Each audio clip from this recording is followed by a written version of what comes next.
that her landlady, Mrs. Rankin, would have stoked on this miserable spring day. These men, still in damp uniforms, would be spending an uncomfortable night here before they were transferred in the morning. But at least, if she hurried up, they would receive a hot meal sooner rather than later, even though the cook begrudged feeding those damned Jerrys.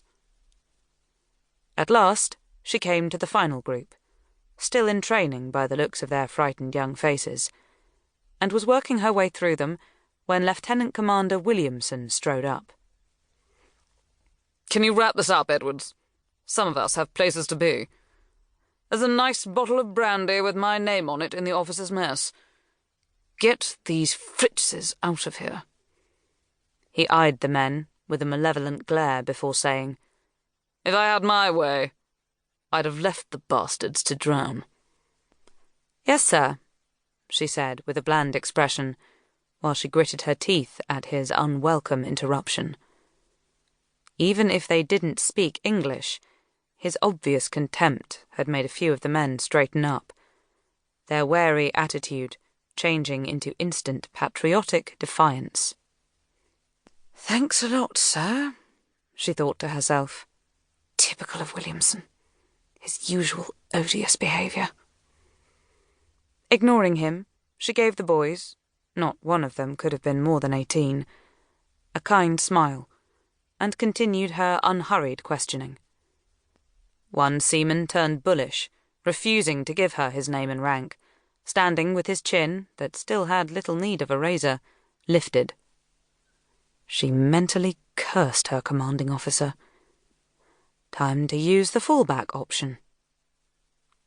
Evelyn wasn't the least bit vain.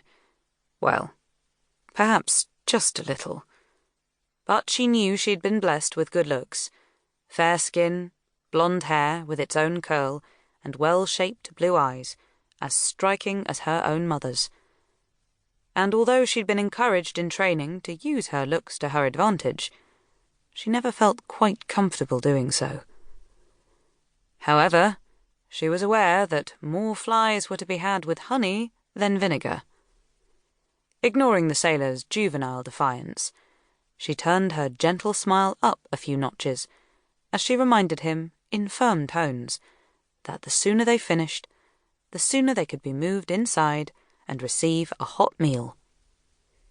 Thankfully, this approach provided quick results, and with 5 minutes to spare to the end of her watch, she was able to hand over all the official paperwork to one of the other subordinate wrens, and head away from the docks, back into the offices in Fort 1, to file her own report, rubbing her hands together as she escaped the chill wind blowing off the sea.